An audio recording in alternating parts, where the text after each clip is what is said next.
Hello there, very good evening to you. This is Primetime Weekend News. We're coming to you live and direct on our News First studios here in Colombo. I'm Sonali Wanikabadke. We start off with a look at tonight's headlines.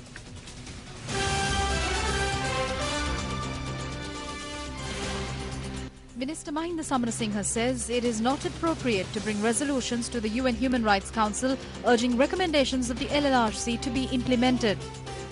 Deputy Minister Lakshman Yapavewardena says that this challenge is being levelled against the country as the leadership did not bow down to the West. TNA says the government lacks sincere commitment towards an acceptable political solution. Hollywood prepares to host the 84th Academy Awards tomorrow. Deputy Permanent Representative of Sri Lanka to the UN, Major General Shavindra Silva, says that he will continue to participate at the meetings of the UN Senior Advisory Group on Peacekeeping Operations. Speaking to News First, Major General Shavindra Silva noted that he held discussions with the Asia-Pacific countries in this regard yesterday. Deputy Permanent Representative of Sri Lanka to the UN, Major General Shavindra Silva stated that it was the view of the Asia-Pacific Group that he should remain at the UN Senior Advisory Group on peacekeeping operations. He also noted that the chair of the UN Senior Advisory Group to consider rates of reimbursement to troop-contributing countries for peacekeeping missions had tried to remove him from a meeting that was held recently. Shavindra Silva added that, however, he participated in these meetings held on the 22nd and 23rd of February. Issuing a communique, Sri Lanka's permanent mission to the United Nations in New York said on Thursday that Ambassador Silva has not been charged before any court of law by any credible authority, and to seek to exclude him from a position in the UN is unfair and contrary to the principles of the UN, a public lynching without trial. The next meeting of the UN Senior Advisory Group on Peacekeeping Operations is scheduled to take place in April.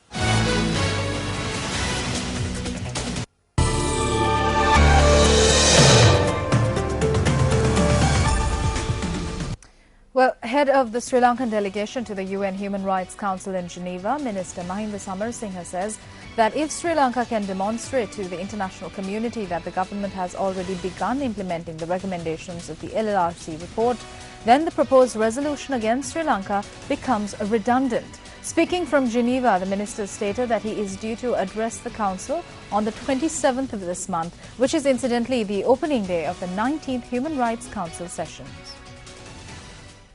Although the Western group seems to be preoccupied with bringing a draft resolution, asking us to implement the LLRC recommendations, I think we should not ignore them. We should go to their regional group, dialogue with them, interact with them, and explain to them what we have done. And then once that information is placed before them, they can take an informed decision as to whether they want to take the next step by bringing this draft resolution formally before the Council. Because it is still not a formal presentation of the resolution. It is still being circulated in a draft form outside the Council. And if they do decide to bring the draft resolution, it would be only around the 20th of March. What we are, of course, asking the international community to do is to take a decision based on objective criteria. If the resolution is calling for the LLRC recommendations to be implemented, and if Sri Lanka can demonstrate that it is already in the process of implementing the recommendations, then the resolution becomes superfluous. It becomes redundant, and there's no necessity for such a resolution to be brought before the Council. So we have already been able to mobilize a considerable amount of support for our stance, and we are hopeful that we'll be able to mobilize further support so that a message can be sent to those who want to bring such a resolution, that there is no need to bring such a resolution at this juncture, and that Sri Lanka should be given the time and space to move further forward. These are several views that had been expressed about the challenges that are there before the country and the UN Human Rights Council in Geneva.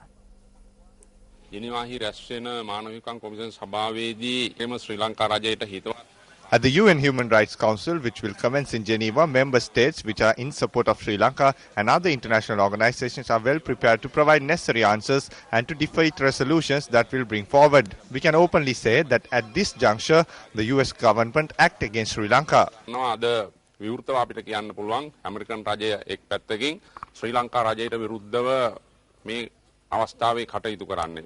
අංශු මාත්‍රයක මොලයක් තිබුණා නම් පොඩ්ඩක් හරි දැනුමක් තිබුණා නම් If they had little knowledge and think about the country, it is not a single party group that would have been sent to Geneva, and all party representatives that talk about the country should have been sent.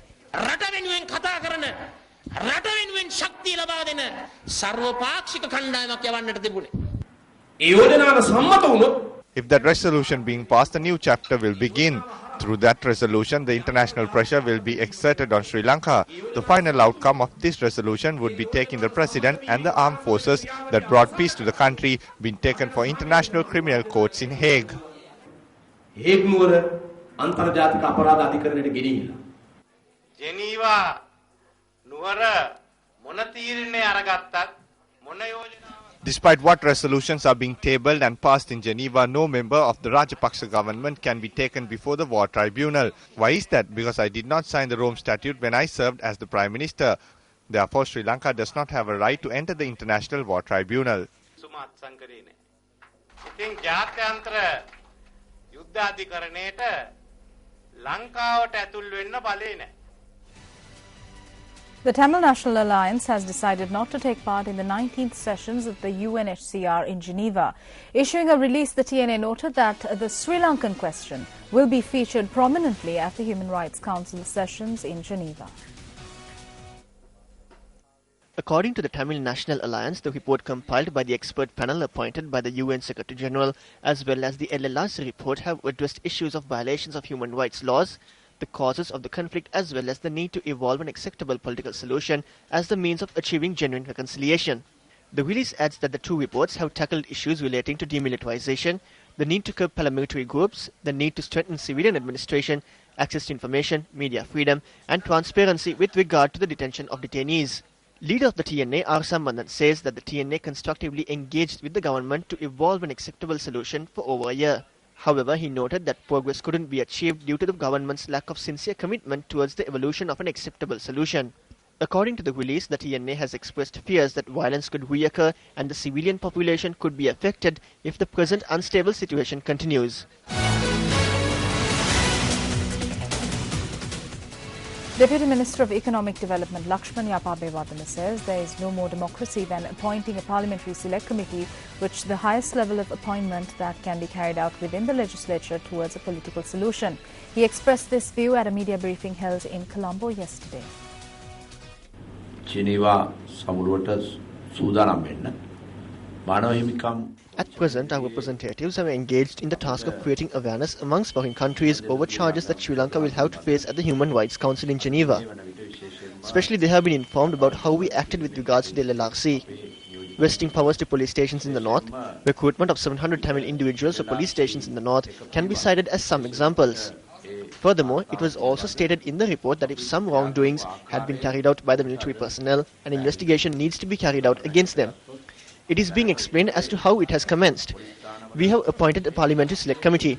Political parties that represent parliament have given the opportunity to express their opinion. This challenge is being levelled because the leadership did not bow down to the West.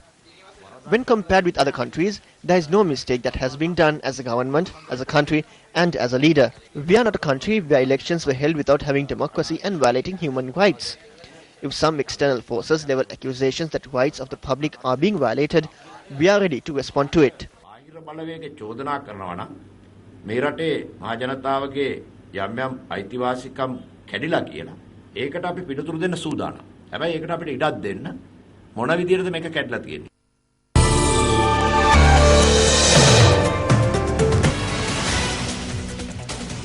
We're back with news first.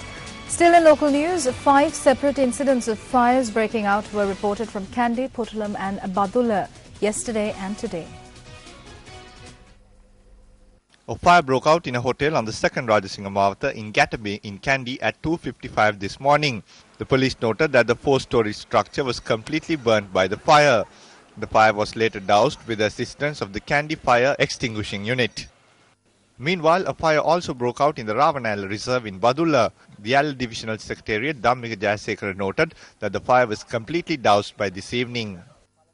Meanwhile, a fire erupted in the Angunavala bush along the Peradeni-Gampala road. The police said that the fire erupted last night and it was doused by the Kandy fire extinguishing unit with the assistance of the locals in the area.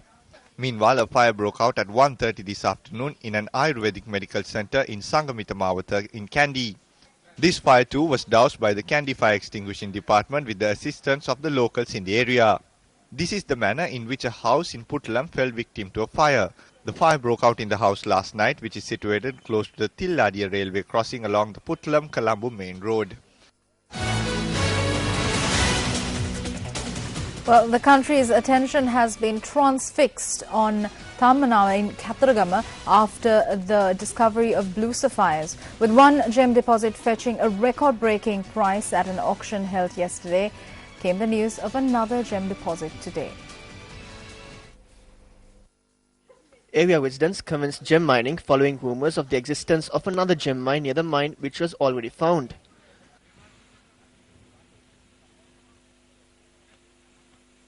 A correspondent in the area stated that the police and wildlife protection authorities intervened and cleared the residents from the area.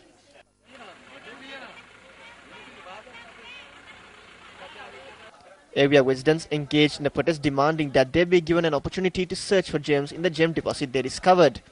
Officials of the National Gem and Jewellery Authority and Environment Ministry subsequently investigated the area.